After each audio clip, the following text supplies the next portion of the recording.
नमस्कार, मैं प्रद्युमन जोशीला। आज का ये वीडियो बहुत महत्वपूर्ण है और आज हम रूबरू करवाएंगे आपको एक ऐसी हकीकत से जिसकी तरफ बहुत कम लोगों का ध्यान जाता है। बीजेपी के वर्तमान विधायक राम कुमार गौतम, जो सफीदों से पहली बार चुनाव जीत करके बने हैं। राम कुमार गौतम का पिछले कुछ दिनों से एक बयान बड़ा वायरल है, जिसमें वो स्पष्ट तौर पर कह रहे हैं और सार्वजनिक तौर पर कह रहे हैं कि सालों से राज चला गया, उल्लुओं हरियाणा सबका है। बड़े ही अमर्यादित शब्दों का वो इस्तेमाल कर रहे हैं। हालांकि उन्होंने किसी जाति का या किसी व्यक्ति का नाम नहीं लिया, लेकिन उसके बावजूद समाज का एक बड़ा वर्ग समझ रहा है कि उन्होंने जाट समाज को लेकर के यह बयानबाजी की है और इसको लेकर के खाप पंचायतें, जाट समाज से जुड़े हुए लोग पंचायत भी बुलाई है, आपसी बयानबाजी भी शुरू हो गई है और सार्वजनिक तौर पर भी जाट समाज की तरफ से आने वाले लोगों की प्रतिक्रियाएं आ रही हैं। आज के इस वीडियो में हम बताएंगे आपको कि जाटों के सहारे ही राजनीति में दोबारा जिंदा हो पाए थे राम कुमार गौतम। जो कड़वी हकीकत है वो आज के इस वीडियो में हम आपको बताएंगे कि किस तरह से उन लोगों ने भी उनको वोटिंग की जिन्होंने जिंदगी में कभी वोट राम कुमार गौतम को नहीं दिया था। इस वीडियो में जो हकीकत हम आपको बताएंगे उसके बाद आपको समझ आ जाएगा कि आखिर जिस समाज ने उनकी राजनीति जिंदा की, राजनीतिक रूप से उनको मजबूती प्रदान की, आखिर उस समाज के लोगों का क्या दोष है कि उनको पंचायत बुलानी पड़ रही है। इस वीडियो को विस्तार से देखने से पहले आप सभी दर्शकों से अनुरोध है कि YouTube पर हमारे चैनल को सब्सक्राइब करें, बेल आइकन घंटी का बटन अवश्य दबाएं, वीडियो को ज्यादा से ज्यादा शेयर करें, वीडियो को हाइप जरूर करें, अपने विचार कमेंट के माध्यम से जरूर रखें। Facebook, Instagram, Twitter, x, threads पर हमें फॉलो और लाइक जरूर करें।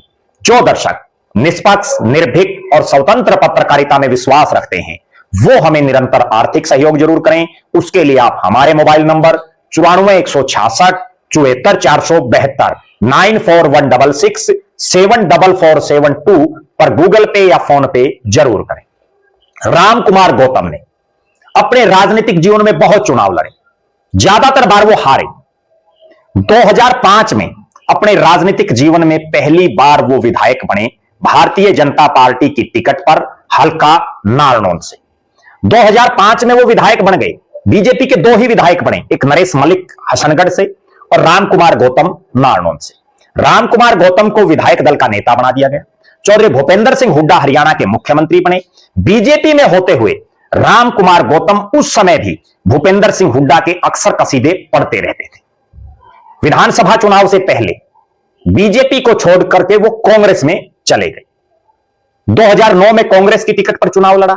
जब कांग्रेस की हरियाणा में सरकार बनी उस समय भी राम कुमार गौतम चुनाव हारे, 2 नंबर पर वो रहे और उनको सरोज मोर जो बांस गांव की थी उन्होंने चुनाव हरा दिया। 2014 आ गया।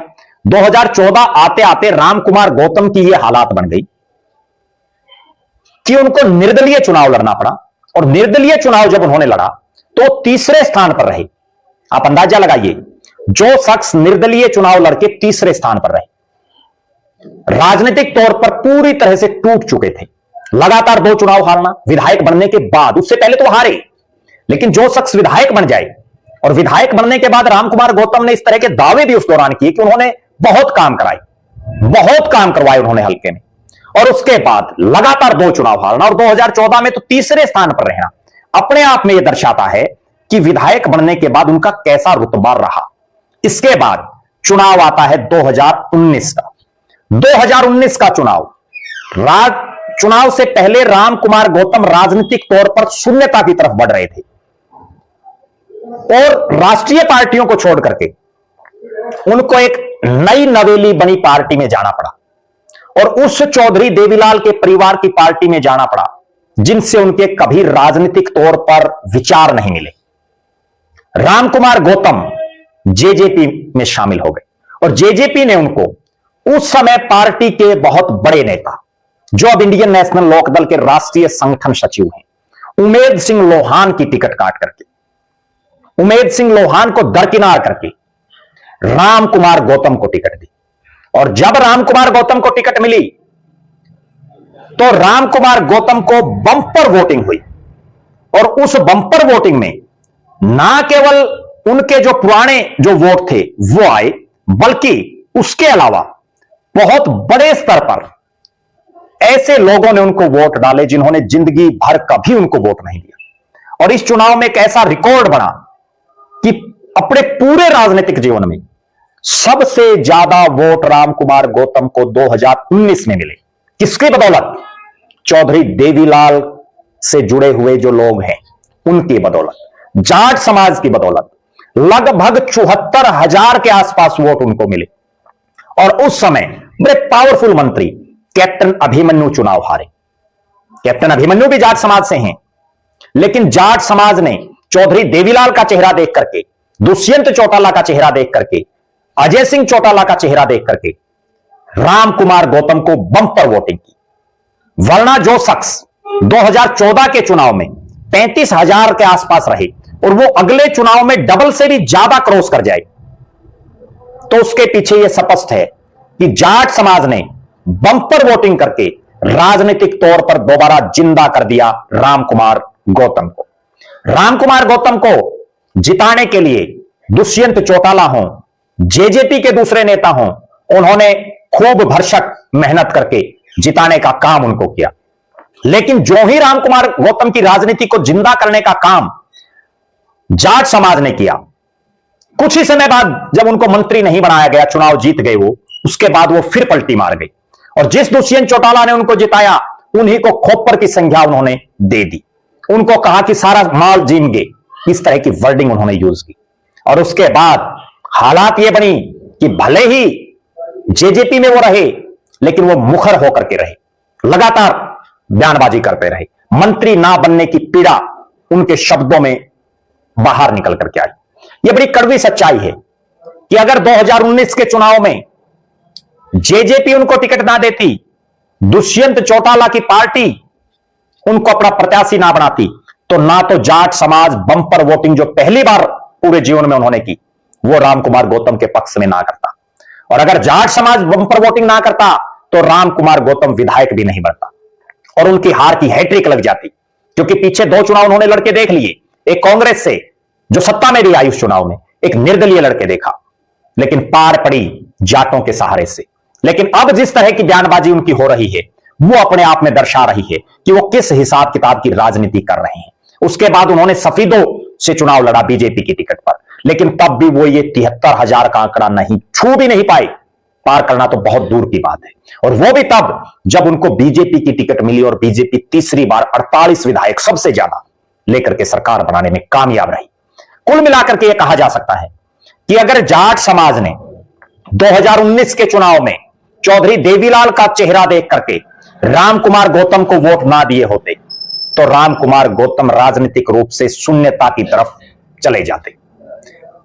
क्या जाट समाज ने राम कुमार गौतम का इतने बड़े स्तर पर वोटिंग करके, समर्थन करके कोई गलती कर दी? हालांकि राम कुमार गौतम किसी का नाम नहीं ले रहे, किसी जाति का नाम नहीं ले रहे, किसी आदमी का नाम नहीं ले रहे, लेकिन जिस तरह की वो भाषा शैली इस्तेमाल कर रहे हैं, सार्वजनिक जीवन में जो कोई शख्स हो उसको इस तरह की भाषा इस्तेमाल नहीं करनी चाहिए। भले ही नाम ना लिया हो, लेकिन कई बार लोग इशारा भी समझ जाते हैं। और मैं एक कड़वी बात कहता हूं, अक्सर कहता हूं कि राजनीतिक आदमी सांस भी लेता है, उसके भी मायने होते हैं। राजनीतिक आदमी बिना नाम लिए बहुत बार व्यंग्य और कटाक्ष करते हैं, जिसका सामने वाला समझ जाता है। हमने तो वो दौर भी देखा है जब कोई नेता अपने प्रत्याशी को हराने के लिए, दूसरे प्रत्याशी को जिताने के लिए कभी चश्मे पर हाथ लगा देता है तो कभी हाथ हिला देता है। बहरहाल राम कुमार गौतम की इस बयानबाजी को लेकर के आपकी क्या राय है? आप क्या मानते हैं? अपनी बेबाक राय जरूर रखें। राम कुमार गौतम की राजनीति को जिंदा करने का काम आपकी नजर में भी क्या जाट समाज ने ही किया? अपनी राय जरूर रखें। और जाट समाज ने जो रामकुमार गौतम का साथ सहयोग देकर के उनको राजनीतिक तौर पर दोबारा उभारा, क्या उन्होंने कोई गलती कर दी? इस पर भी आप अपनी टिप्पणी जरूर रखें। आप लगातार हमारे साथ बने रहें। हमारे फेसबुक पेज को लाइक और फॉलो करें, यूट्यूब पर चैनल को सब्सक्राइब करें, बेल आइकन घंटी का बटन अवश्य दबाएं, वीडियो को ज्यादा से ज्यादा शेयर करें, वीडियो को हाइप जरूर करें, अपने विचार कमेंट के माध्यम से जरूर रखें। जो दर्शक आर्थिक रूप से सक्षम हैं वो हमें निरंतर आर्थिक सहयोग करें। बहुत बहुत धन्यवाद। आपका अपना प्रद्युमन जोशीला।